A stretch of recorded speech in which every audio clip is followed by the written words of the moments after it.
Welcome back to my channel. இன்றைக்கி நம்ம பார்க்க போகிறது கொஞ்சம் நாளைக்கு முன்னாடி ரொம்ப ட்ரெண்டிங்காக போயிட்டு இருந்தால் இஃபா சிக்கன். அது வந்து நான் நினச்சேன் பில்டப்னு, ஆனால் பில்டப்லாம் கிடையாதுங்க. டேஸ்ட் ரொம்ப அட்டகாசமாக இருக்குது. இதுக்காக நான் இப்போ வந்து பேசிக் மசாலாஸ் தான் எடுத்துக்க போகிறேன். மிளகா பொடி, அப்புறம் மஞ்சள் பொடி, பெப்பர் பவுடர், கரம் மசாலா, சீரகத்தூள், ginger garlic paste, kasuri methi, அதுக்கப்புறமா வந்து தயிர், அதுக்கப்புறம் ஹாஃப் லெமனோட ஜூஸ். இது இவ்வளோத்தையும் எடுத்து சால்ட் ஆட் பண்ண மறந்துடாதீங்க. கண்டிப்பாக சால்ட் ஆட் பண்ணிடுங்க. சால்ட் ஆட் பண்ணி இது எல்லாத்தையும் மிக்ஸ் பண்ணி நம்ம வந்து சிக்கனில் வந்து மேரினேட் பண்ண போகிறோம். நான் வந்து இங்கே 250 கிராம்ஸ் சிக்கன் எடுத்திருக்கேன். இந்த சிக்கனுக்கு இவ்வளோ மசாலாஸ் வந்து நான் ஆட் பண்ணுறேன். இப்போது இந்த சிக்கன் வந்து மினிமம் ½ அன் ஹவராவது நம்ம ஊற வைக்கணும். அப்போ தான் வந்து மசாலாஸ் வந்து சிக்கனில் நல்லா பிடிக்கும். சிக்கன் வந்து நீங்கள் பீஸ் எடுக்கும்போது ரொம்ப பெரிய பீஸாக எடுத்துக்கோங்க. அது வந்து இன்னும் டேஸ்ட்டாக இருக்கும். லைக் இந்த தை பீஸ் எல்லாம் இருக்குல்ல, அது மாதிரி எடுத்துக்கோங்க. நான் இங்கே வந்து பிரெஸ்ட் பீஸ் எடுத்துருக்கேன். இது எல்லாத்தையும் எடுத்து நல்லா மேரினேட் பண்ணி நான் வந்து இப்போ ஃப்ரிட்ஜில் வைக்க போகிறேன். ஏற்கனவே நேற்றைக்கு நான் வந்து இதே மாதிரி 250 கிராம் சிக்கன் ஆல்ரெடி மேரினேட் பண்ணி வச்சுருக்கேன். ஸோ எனக்கு வந்து இது நான் அதை குக் பண்ணி எடுக்கிற டைமில் இதுவும் எனக்கு ஒரு ½ அன் ஹவருக்கு மேலே ஃப்ரிட்ஜில் இருந்துடும். அப்போ வந்து மசாலா நல்லா ஊறிடும். ஸோ இதை இப்போ நான் எடுத்து பாக்ஸில் போட்டு ஃப்ரிட்ஜில் வைக்க போகிறேன். இப்போ இதுக்கான சாஸ் ரெடி பண்ண போகிறோம். நான் வந்து இதில் பாயில் பண்ணி வச்சுருக்க 3 எக்கோட ஒயிட் மட்டும் எடுத்திருக்கேன்.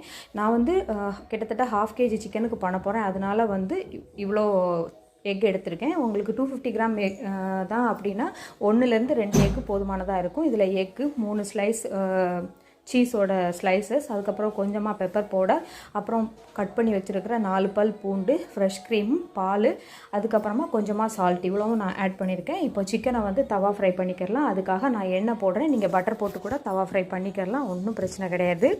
இப்போ நம்ம வந்து இந்த சிக்கனை வந்து உள்ளே வச்சு நம்ம ஃப்ரை பண்ணி எடுக்க போகிறோம். சிக்கனை வந்து ஒரு 2 நிமிஷத்துக்கு ஒரு வாட்டி நீங்கள் திருப்பி போட்டுக்கோங்க. அப்போ தான் ஈவனாக குக் ஆகும். இந்த பாருங்கள், இந்த மாதிரி தவா மாற்றி மாற்றி போட்டுட்டு இருந்தீங்கன்னா சீக்கிரமாக குக் ஆகிடும். அப்படி இப்படின்னு திருப்பி போட்டு சிக்கனை குக் பண்ணி எடுத்துக்கலாம்.